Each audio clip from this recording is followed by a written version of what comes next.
오늘의 10분 말씀. 요한계시록 3장 1절부터 13절 말씀입니다. 오늘은 7교회 중 5번째와 6번째 교회인 사대 교회와 빌라델비아 교회를 살펴보려 합니다. 이 두 교회는 분명한 대조를 이룹니다. 예수님은 사대 교회를 향해 이렇게 말씀하십니다.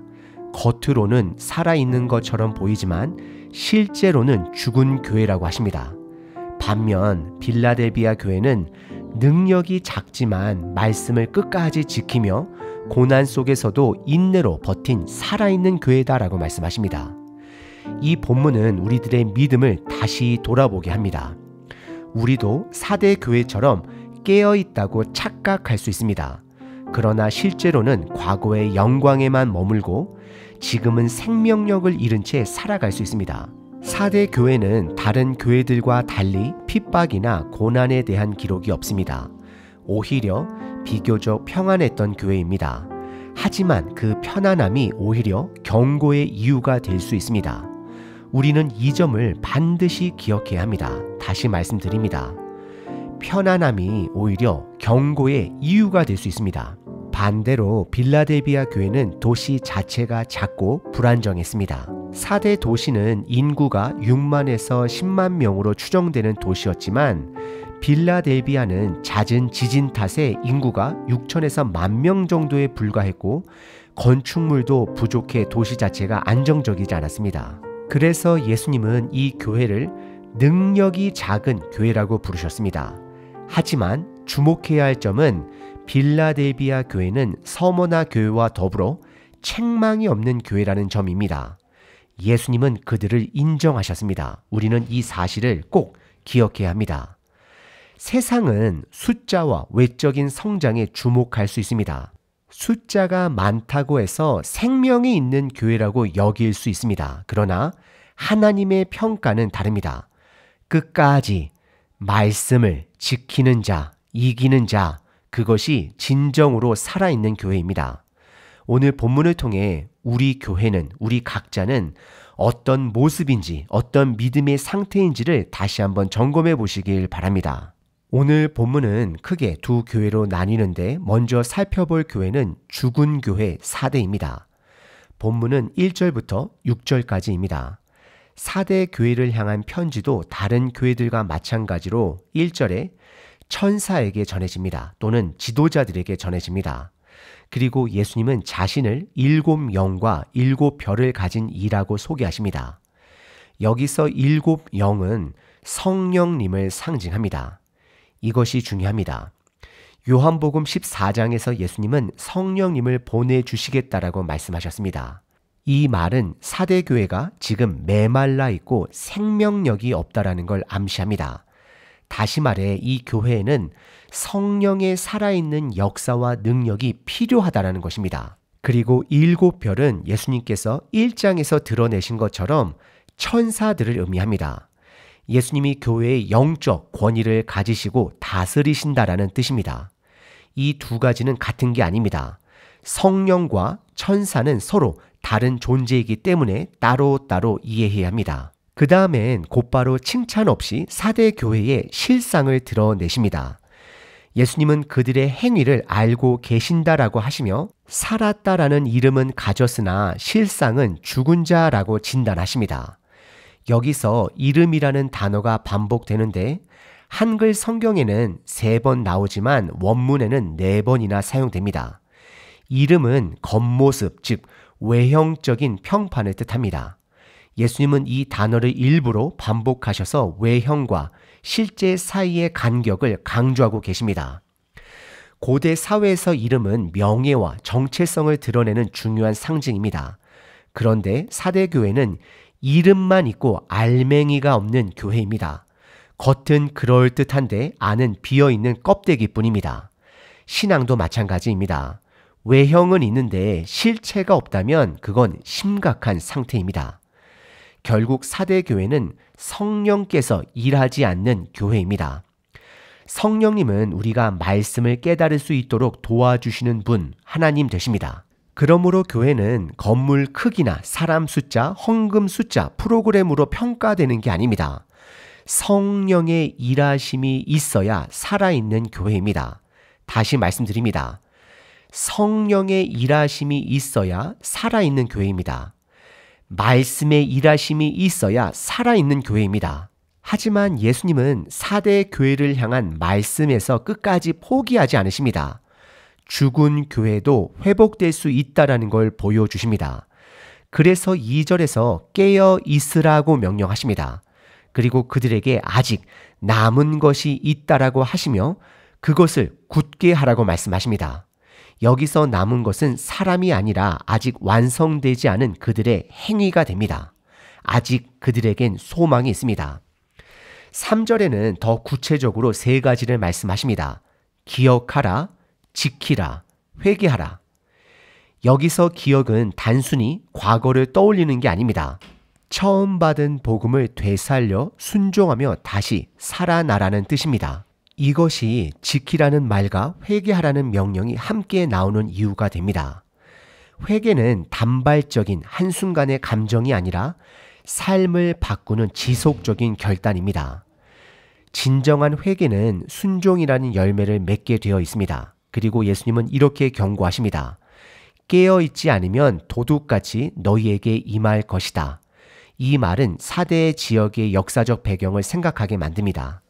한때 이 도시는 너무나도 평안하다가 기습을 받아 함락된 적이 있습니다. 예수님은 그 사실을 상기시키며 심판이 실제로 올 수 있음을 강조하고 계십니다. 하지만 죽은 교회라고 해도 예수님은 4대 교회 안에 여전히 남아있는 자들이 있다라고 말씀하십니다. 4절을 보면 그러나라는 접속어로 시작합니다. 이 말은 4대 교회의 상황이 매우 심각했지만 모두가 죽은 것은 아니라는 뜻입니다. 예수님은 그 옷을 더럽히지 아니한 몇 명이 있다라고 하십니다. 이들은 신실하게 살아온 사람들입니다. 그래서 예수님과 함께 흰 옷을 입고 다닐 것이라고 약속해 주십니다. 여기서 옷을 더럽히다라는 표현은 성경에서 죄와 타락을 상징하는 말입니다. 반대로 흰 옷은 정결함과 의로움을 나타냅니다. 특히 중요한 표현은 함께 걷는다라는 말입니다. 이 말은 그들이 단지 믿는 것에서 그치지 않고 예수님과 함께 삶 속에서 실제로 동행했다라는 의미입니다. 이건 우리에게 주는 희망의 메시지입니다. 다수가 무너졌어도, 교회가 무너졌어도 소수의 신실한 사람들로 인해 교회가 다시 살아날 수 있습니다. 다시 말씀드립니다. 소수의 신실한 사람들로 인해 교회는 다시 살아날 수 있습니다. 아멘. 5절에서는 이기는 자에게 주어지는 3가지 약속이 나옵니다. 첫째, 그는 흰옷을 입게 될 것입니다. 둘째, 그의 이름은 생명책에서 지워지지 않을 것입니다. 셋째, 예수님은 하나님 아버지와 천사들 앞에서 그 사람의 이름을 시인할 것입니다. 예수님은 그를 인정하시고 그의 영광을 드러내 주십니다. 하지만 이 말씀은 단지 약속만이 아닙니다. 경고도 함께 담겨 있습니다. 이기지 못하는 자는 생명책에서 이름이 지워질 수 있다라는 무서운 현실을 말해주고 있습니다. 마지막 6절은 7교회에 공통적으로 주어진 권면으로 마무리됩니다. 성령이 교회들에게 하시는 말씀을 들을지어다. 교회는 성령님의 일하심 없이는 생명을 유지할 수 없습니다. 그러기 위해서는 말씀을 들어야 하고 그 말씀에 순종해야 합니다. 두 번째 본문은 살아있는 교회 빌라델비아입니다. 본문은 7절부터 13절까지입니다. 7절에서 예수님은 자신을 이렇게 소개하십니다. 거룩하고 진실하신 이 다윗의 열쇠를 가지니 열면 닫을 자가 없고 닫으면 열 자가 없는 이. 먼저 예수님은 거룩하신 분 되십니다. 이는 하나님 아버지와 동일한 본성을 가지신 분이라는 의미입니다. 그리고 진실하시다라는 말은 당시의 거짓 메시아들 혹은 세상의 권력자들과는 본질적으로 다르다는 것을 보여주십니다. 예수님은 진정한 메시아 되십니다. 다윗의 열쇠는 예수님이 메시아로서 하늘나라의 문을 여닫을 권세, 곧 주권적 권위를 가지셨다는 뜻입니다. 예수님은 구원의 문을 여실 수 있는 분 되시며 닫으시면 누구도 열 수 없습니다. 세상의 평가는 그 앞에서 아무 의미가 없습니다. 8절에서는 빌라델비아 교회를 향한 예수님의 인정을 볼 수 있습니다. 교회는 능력이 작았지만 예수님의 말씀을 지켰고 그분의 이름을 부인하지 않았습니다. 여기서 작은 능력은 사회적 약자라는 의미로서 사회적으로 영향력이 없었던 교회였습니다. 하지만 그들은 끝까지 로마 황제의 숭배나 유대교의 압력에도 굴복하지 않았습니다. 결국 신앙의 본질은 예수님의 말씀을 끝까지 붙잡고 그 이름을 부인하지 않는 태도에 있습니다. 교회의 성공은 세상의 평가 기준에 있지 않습니다. 예수님의 말씀을 지켰는가? 그것이 평가의 기준입니다. 9절에서는 예수님께서 빌라델비아 교회를 핍박했던 유대인들을 사탄의 회당이라고 부르십니다. 예수님은 그들을 믿는 자들 앞에 무릎을 꿇게 하시고 자신이 이 교회를 사랑하신다라는 사실을 알게 하신다라고 약속하십니다. 이 말씀은 빌라델비아 교회에게 큰 위로와 확신을 줍니다. 10절에서는 다시 한번 예수님께 충성했던 교회의 모습을 인정하십니다. 내 인내의 말씀을 지켰은즉 내가 시험의 때에 너를 지켜주겠다. 이 말씀은 장차 올 시험과 환난에서 보호하시겠다라는 약속이 됩니다. 고난 가운데서도 믿음을 잃지 않은 교회에게 주시는 특별한 은혜입니다. 11절에서 예수님은 내가 속히 오리니 내가 가진 것을 굳게 잡아 아무도 내 면류관을 빼앗지 못하게 하라고 말씀하십니다. 이 면류관은 이기는 자에게 주어지는 상급이며 그 승리를 유지하기 위한 긴장감을 강조하십니다.